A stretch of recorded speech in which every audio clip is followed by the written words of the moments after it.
Welcome to We Never Met, the podcast where I have interesting strangers on every single week. Today we have Sam Kirk. I was actually introduced to your work because it's literally down the street from me right now here in Wicker Park. So I walk past a mural. I'm like, wow, that's pretty cool.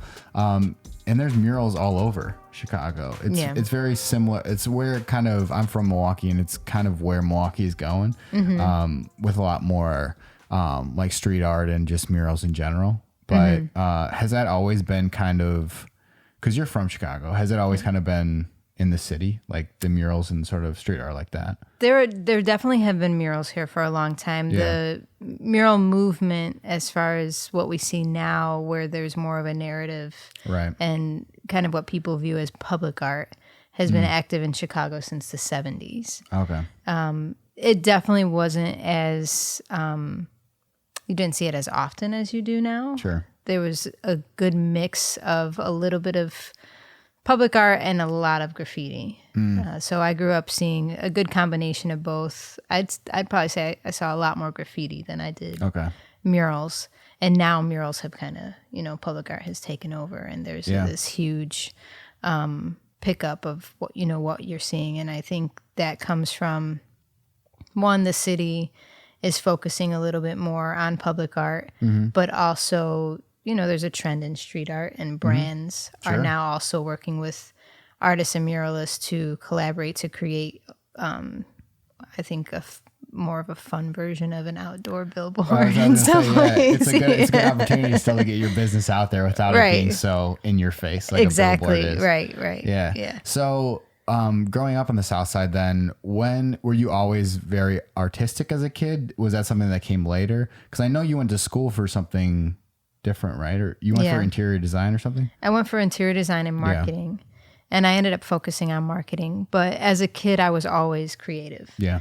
I was definitely that kid, that doodled on the side of my homework. Or if we were sitting at the dinner table and there was a pen handy, I was drawing on my napkins and stuff. What were you drawing? Like what sort of things? Usually it was faces. It was still faces, more of a cartoon style. Okay. And I always seemed to start with either the eyes or the nose in my work. Yeah. And as a kid, I remember just drawing a lot of different eyes and, figuring out what I wanted these faces to look like. Which is interesting because I feel like the eyes are like the toughest part to draw, At least in my experience, when I try to draw eyes, they always are weird. Maybe that's why I start there. I don't know. It's like if I could get that part out of the way, right? Work your way right, exactly. So yeah, you started drawing sort of faces. Were they people that you knew, or just like sort of in your imagination? What? Totally made up. Yeah. I mean, every now and then, I would try to draw my parents. And even as a kid, I never really gravitated towards like a super realistic style. Sure. I did, learn how to do that in high school. Definitely took a lot of art classes and advanced classes in high school. Yeah. And worked on portraiture, but my imagination has always been really active, and I've always found that it just starts to drift to, oh, well, what if I did this? So as a kid, even as a teenager, and obviously into now, there's always been kind of this like more of an illustrative style, and kind of creating a little bit of my own version of things. Yeah. So in high school then, like when you were about to go to college, was art something that was on the table for you, or were you just like, no? Was it because like you felt pressure to get like quote unquote a real job or something like that, or was it something different? Art wasn't ever an option, even really. Oh, really? And I think it was mostly because I was the first person to go to college in my family. I have a twin sister, so technically we were the first people to go. Yeah. And our parents were very focused on, go to school for business. I graduated high school in 99. So computers and IT were big then. Yeah. So the focus was more on, what are these industries and these spaces where you're going to have job security. Sure. Where there's going to be growth and like right. And my parents were both, working class folks. They worked in warehouses, retail, restaurants, things like that. So art was always an importance in our upbringing, and it was important to understand culture Sure. and to celebrate culture and just to see, you know, where things came from, how things were created. Yeah. But I don't even think for them there was really ever a thought that, oh, you can be a professional, successful artist and, you know, make a successful career out of it. So growing up, I think I ended up choosing interior design and also marketing because there was just this natural desire to do something creative.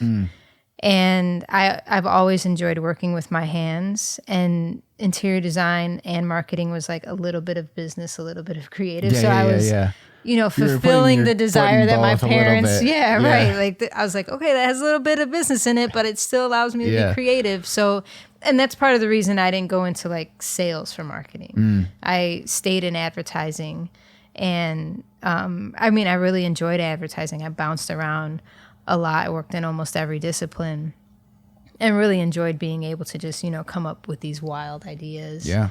And I mean, that's why. So were you doing your own personal art on the side while you were working in marketing, or was that kind of just off the table completely until later on? So art became a big part of my life in high school because I came out in high school, and art was really the thing that I used to figure out how am I going to talk about my identity.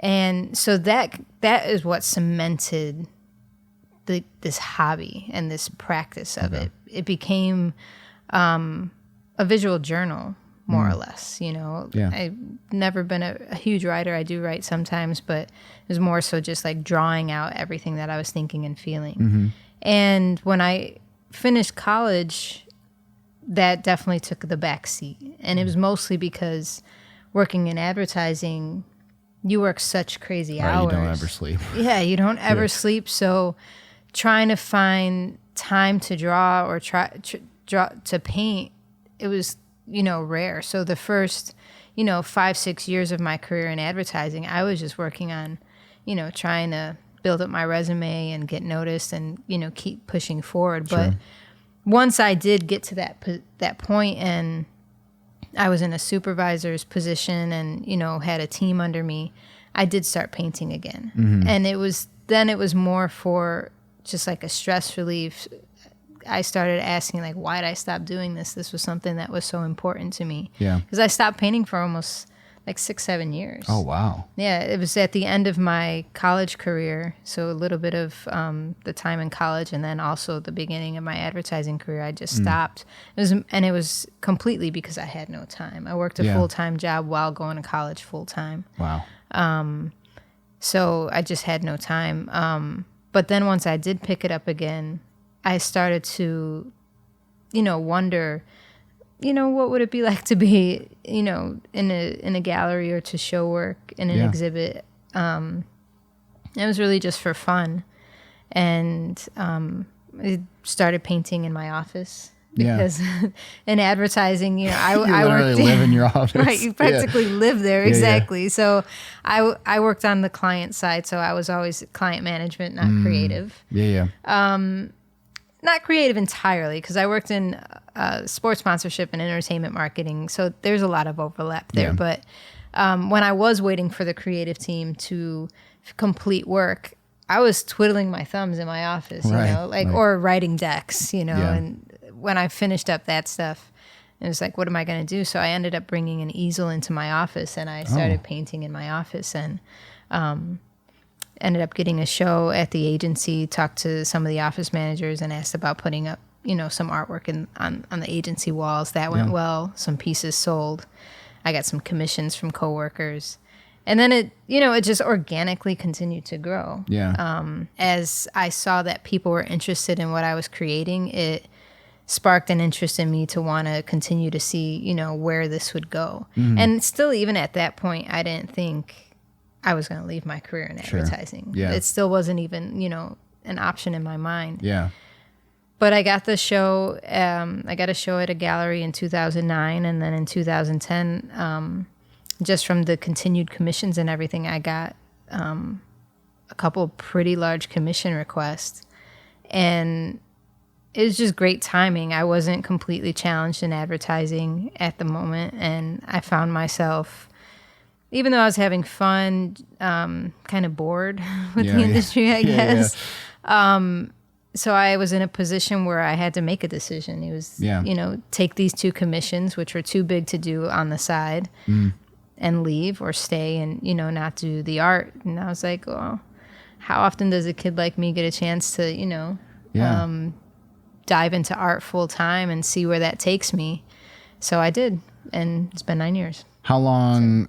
So when you picked up like painting again, did you have that same sort of feeling that you did when you were in college and high school, where you felt like it was like a visual journal and it was helping express, or was it a different sort of feeling at that point? It was a completely different feeling. It was crazy because I didn't realize that I would have to build up my skills all over again. It's not like riding a bike. No, not for me. It's not. For some people, I have some friends, even my youngest sister, she's just got this raw natural talent, for art, and she can just draw things very naturally. And for me, it's something that I have to practice. Yeah. And I was like, what happened? Where it's like that Space Jam scene when all their powers are gone. Exactly. Yeah. I was like, oh my God, I can't draw anymore. And it was really frustrating initially. And I just was determined to, get back into it and to be able to build that skill up again the way that I had. And initially it was about that. And I didn't really have a style. Mm-hmm. The funny thing is, I didn't have a style when I left my career in advertising. Oh, really? Yeah. I was still figuring out, what my style was going to be. I didn't really cement in what the look is that I have now until 2012. Oh, really? Yeah. So that was like what, 3 years after you did your first art show or something like that? Yeah. So were they all just different sort of styles at that point, or were they kind of similar? The style was kind of similar. My color palette has always been the same. It's always been, these rich, vibrant colors. Mm-hmm. The content was similar. Initially, when I dived into my career, it was mostly about culture and a celebration of culture. I knew that was something that I'd be interested in continuing, but the style itself, no, I was still developing it, and it was one of the most frustrating parts of, leaving my career and starting essentially a business. Yeah, I just, for the first 2 years, I was like, what am I doing? Because I was just struggling to figure out, how I was going to develop a consistent portfolio when I didn't even know what that looked like. Or meant, And also, that's the one thing I think in my career that is traditional as far as, following an art practice is I have a consistent style, which is kind of like you have to so that people recognize it to an extent, right? Because Picasso changed his stuff all the time, but whatever, he's different. But it was definitely a huge challenge because I couldn't really go too far without having that. Right. So for 2 years, I was taking in commissions, but still at the end of the day, finding like, this doesn't look completely like that. Yeah. It's not a body of work. So how do I pitch? And coming from advertising, I knew I had to pitch. I had to, be able to try to get more jobs and projects, but I couldn't do that until I developed this. So I think I jumped out of the career a little too soon. I always tell people, like, if you're going to leave your career, have the body of work together first. Right. Like, get all your ducks in a row before you just jump ship. I have a few things I can, give for advice, because the first 2 years were tough, but. Yeah. So when you were like doing all those, how did you land on the style that you landed on? Because it is very unique, and now you can tell just based on, seeing a piece of yours, like, oh, Sam Kirk did that for sure. Mm-hmm. Was it just like, were you at the end of the day is like, we're just doing this one. That's the one. Okay. No. I remember specifically actually the piece that helped me. It was a piece that I painted of a friend of mine named David Lozano. Mm-hmm. And there was like a silhouette of his father behind him. And I had a show at a gallery in Pilsen, and this portrait was one in particular. This guy just has very strong facial features. Okay. And when I was drawing his face, I started to notice these lines that I was making, like to develop his cheekbones and nose and everything. And I liked it. Like I really enjoyed a little bit of the geometric style that was coming through it, but then also being able to, make some of these really cool curves and things. And I found that in putting it together, I was also able to still create depth. And I was able to show texture, but still using like these flat colors and, different colors. And then I'm biracial, so it just started to click like, oh, this could be one way that I can also show like how there's so many differences in one culture with color if I break it up in this way. And I kept thinking like, I don't know that there's any other way that I can do this in a way that I feel good, because if I go more realistic with my portraits, then the skin tone has to look exactly like the person. Right. But if I painted myself, I can give myself all of these different flesh tones that represent what my parents and my family look like, even though I don't necessarily have that. It starts to show a little bit of a deeper side of the history of the person, as far as, what their family features and what they look like. And I enjoyed that. I really liked that.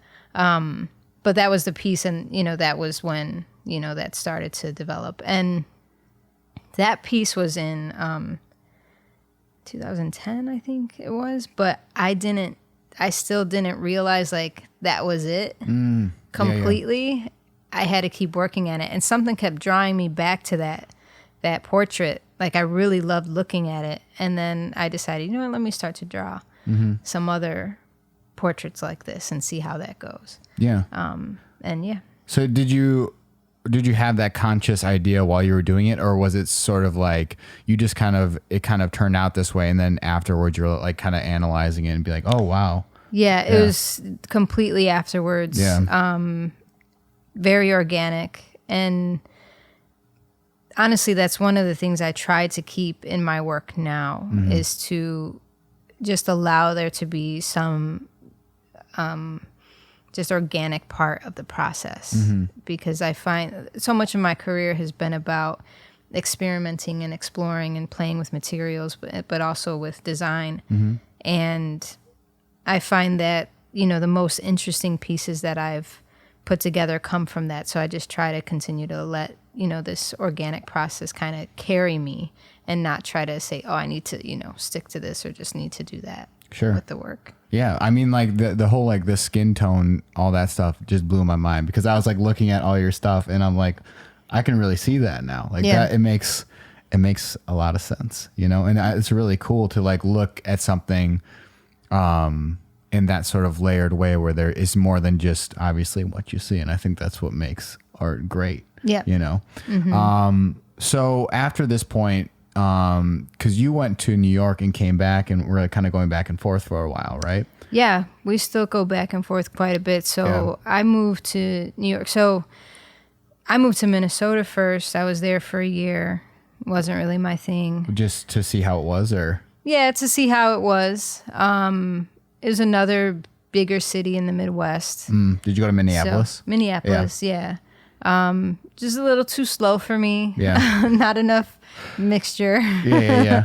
I grew up in the inner city, and I love being able to walk out of my house and not know what I'm going to see every day. I love being able to, walk down a main street and there's something totally different. Yeah, there's some things that are the same, there might be the same, elotera or street vendors are, common on certain corners, but generally you see something every day. And I didn't realize until I moved to Minneapolis that was essential to my art career, because people are the core inspiration behind my work. Mm-hmm. And if I'm not engaging with community or surrounded by people at some point, I'm not getting the stimulation or the interest that I need.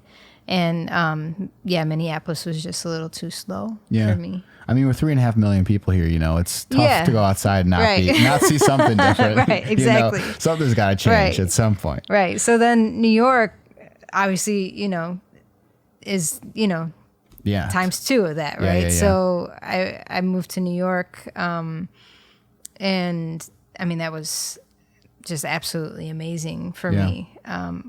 Sometimes overstimulation.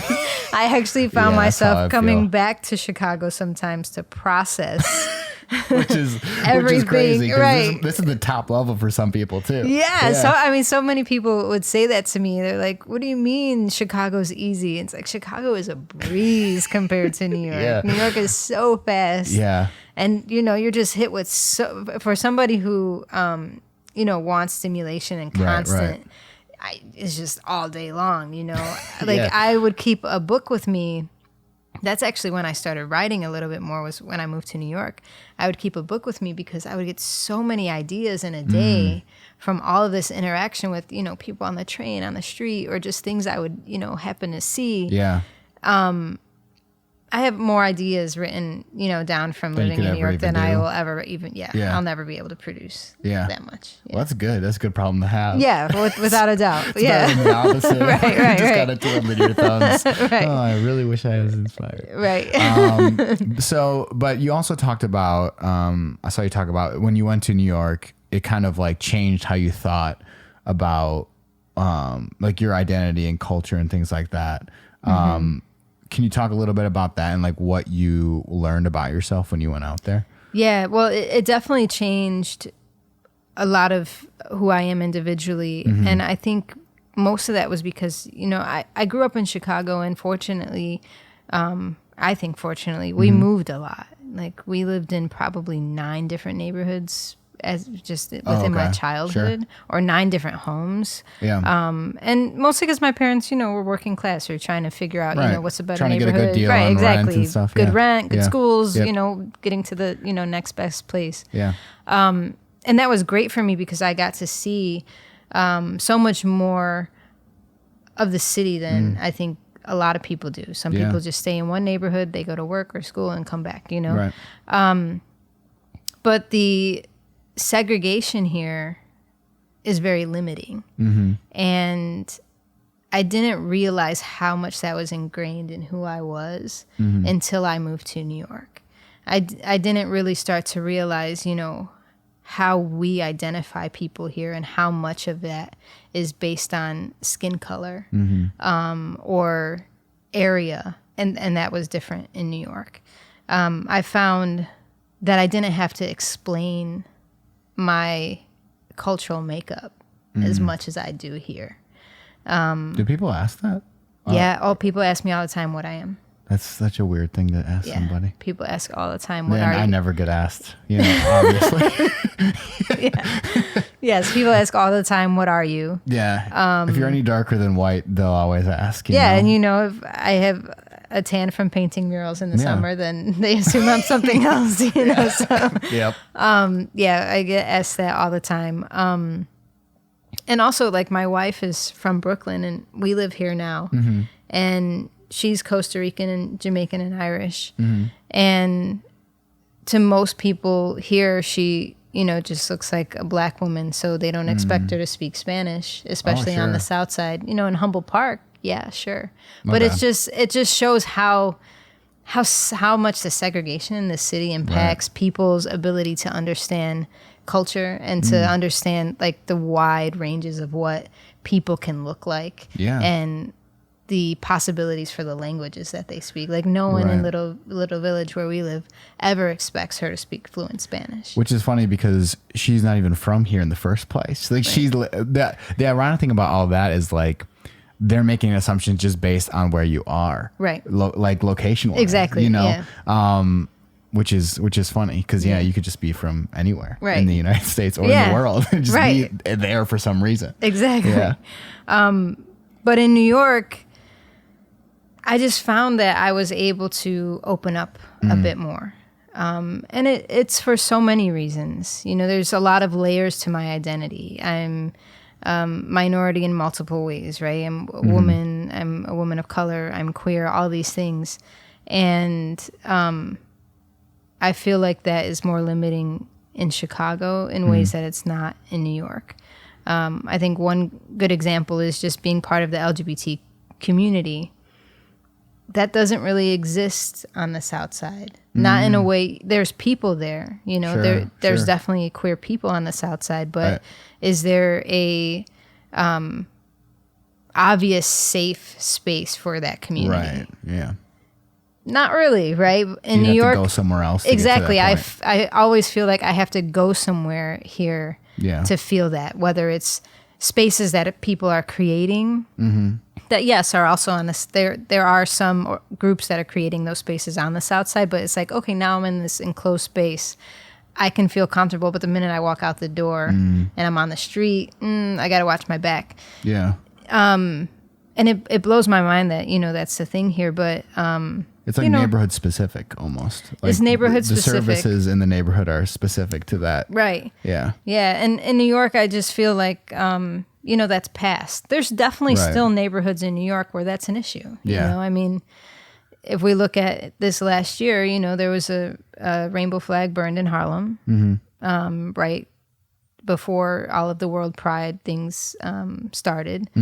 We also were booked to paint a mural for WorldPride, and we were also rejected in several places in New York. And people, like the building people told you, the property owners. Oh, wow. They didn't want LGBTQ themed work on the walls, which is why, right? And it's New York City. Right? Do you ever get to ask like why or like what's up? And so for one of the spaces, I did ask why, and that space was actually in Harlem as well. And it was actually a principal for a school. He responded that there wasn't a large LGBTQ community in Harlem, and that he didn't feel that he decides that exactly. That's his territory to decide. And he didn't feel that needed to be the focus. The focus should be on something else. And it's like, well, you know, we're doing this for WorldPride, so there has to be right. And you know, if you see a lot of my work, and I had this conversation, you know, too with them, it's not like what we painted and what we ended up painting and what I presented as the concept wasn't something that was overly queer, if that's a thing, right?